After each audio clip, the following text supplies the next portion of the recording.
শান্তি শৃঙ্খলা জীবনের মূল উৎস এবং ধৈর্য সন্ধানে সুন্দর পথে চললে জীবন মানুষকে সঠিক পথে সঠিক জায়গায় নিয়ে দাঁড় করে। দেশময় বন্ধুরা আমার, সকল ছেলেদেরকে আমি বলবো, তোমরা বাজে কোনো রাজনীতির সঙ্গে জড়িত না থেকে নিজেকে প্রতিষ্ঠিত করার জন্য স্বরচিত লেখার মতো গবেষণায় লিপ্ত হও। তাহলে কি হবে? গবেষণা বলতে তুমি যেটা তৈরি করবে ভালোবেসে, একজন নারীকে ভালোবাসার মতো অতটুকু ভালোবাসা দিয়ে যে কোনো একটা কর্মকে হাতে নিয়ে ভালোবেসে ওর পিছনে শ্রম দিতে থাকো। আজকাল এমন করতে থাকো, কাল যেটা দেখেছিলে প্রথম হাত তুলে, আজকে ওকে আবার হাত দাও, কালকের মতো নেই, ওই একটু অগ্রসর হয়েছে। এভাবে তুমি কিছুদিন নিজের জীবনটাকে সফলতাময় গড়তে হলে ঠিক এই পথ তুমি অবলম্বন করো। আর এক সময় 2-3টা পণ্যের দিকে, মানে 2-3 রকম মালের দিকে লক্ষ্য দাও, দিয়ে তুমি হাত দাও তৈরি করার জন্য, হয়ে যাবে। মাস্ট হতেই হবে। যেমন ধরো, তুমি আমার জীবনে আমি মাটি ফসল সম্পর্কে ধারণা করেছিলাম। মাটি ও ফসল বিষয়ে আমার দেশে কোনো তৈরি নেই, আমি কিছু তৈরি করব।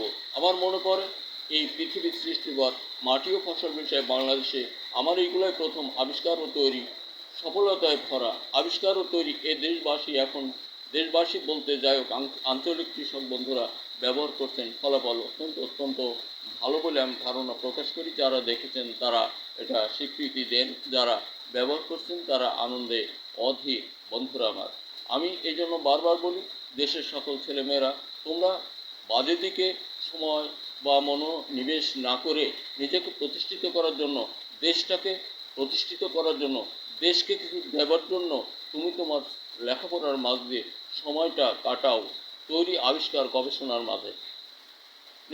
নিশ্চয়তা ভরে 100 জন ছেলে মেয়ে যদি ওখানে শ্রম দাও, আমি ধারণা প্রকাশ করি 100 জনেই সফলতায় ধরতে পারবে। দেখো, আরেকটা কথা আমি বলি, এটা আমরা সকলে ইতিহাসে পড়েছিলাম যে একটা প্রযুক্তি বা একটা গবেষণার সার্থকতা ভরতে নাকি হাজার হাজার হাজার হাজার বছর অতিবাহিত হয়ে যায়, কেটে যায়, তাও ওটা সফলতায় আসে না। এটা সম্পূর্ণ ভুল ধারণা। এই ধারণাটা এমনই, ওই আমেরিকা তৈরি করছে পারমাণবিক, এইটা আর কেউ তৈরি করো না, তারা প্রকাশ্যে বলে। আর এটা কিন্তু প্রকাশ্যে বলা লাগছে না, মানুষকে এভাবে একবার বলেই ধ্বংসের পথে নিয়ে যাওয়া হয়েছে, এটা আমি মিথ্যা বলে আখ্যা করি। এই জন্য তুমি চেষ্টা দাও, হয়ে যাবে। তুমি বাঙালির ছেলে মেয়ে যদি হয়ে থাকো, তুমি চেষ্টায় সফলতা আনতে পারছো না, বিফলতা হয়ে যাচ্ছে, তুমি আমার প্রতি শরণাপন্ন হও, আমি তোমাকে সহযোগ দিব। আমার এভাবে তৈরি 18টি পণ্য মাটি ও ফসল বিষয়, যেটা চ্যালেঞ্জযোগ্য, যা এ আমলে ফসল মৌসুমে শুধুই একবার বিঘায় মাত্র 4 কেজি ব্যবহার করলে ওই বিঘা জমিতে পৃথিবীতে এমন কোনো রোগ জন্মগ্রহণ করে নাই, ওই কৃষকের মুখের অন্ন কেড়ে নিয়ে যায়।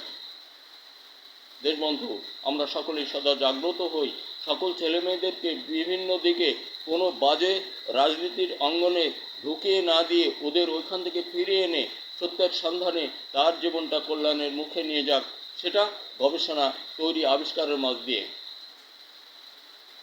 আর আমরা যারা কৃষক বন্ধু আছি, সকলেই সম্মিলিত সব প্রচেষ্টায় চেষ্টা পাব দেশ উন্নয়নের জন্য, সকল প্রকার ফসল উৎপাদনের জন্য। বেতনের দাম কম বেশি এটা ভাববো না, যে মাটিতে যে ফসল হবে, সকল মাটিতেই সকল ফসল হয়, কিন্তু উৎপাদনের কৌশল আছে। এখানেও আমি মাঠে মাঠে এখন এই যে শ্রম দেই, কৃষক বন্ধু যারা আমাকে চেনেন, নিশ্চয় নির্বিঘ্নে নিশ্চিতে আপনি আপনার মুখের অন্ন, সুখের ফসল সুন্দরে ভরে ঘরে নিতে পারবেন। আই চ্যালেঞ্জ, বাংলার মাটিতে কোনো রোগ আপনার মুখের অন্ন, আপনার মুখের অন্ন কেড়ে নিয়ে যাবে, ধ্বংস করবে, এর উপর আমার স্বীকৃতি নেই। আমি জোর গলায় কথা বলি, কারণ আমি পারবো যতটা দিন আসি। আমার মৃত্যুর পরেও যদি এই পণ্য পৃথিবীতে থাকে, বাংলাদেশে থাকে, বাংলার মানুষ নিশ্চয়তা ভরে এটা ব্যবহার করে অনেক অনেক সুখ ও শান্তি সহকারে সকল প্রকার রোগ মুক্ত ফসল ঘরে আনতে পারবে। বন্ধুরা আমার, আমি বারবার বলে থাকি, তোমরা দেশের যত ছেলেরা আছো, শুধু কি করব কি হবে, রাজনীতি, ভোট দাও অমুক মার্কায়, ভোট দাও তমুক মার্কায়, এই মার্কা বাদ দাও।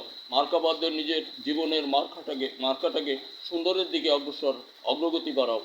আর বর্তমান সময়ের দেশটা আমার মনে হয় অতীতের এই অত গ্লানিযুক্ত অবস্থা থেকে মুক্ত করেছেন ডক্টর ইউনূস সাহেব ও তার সহচরীরা।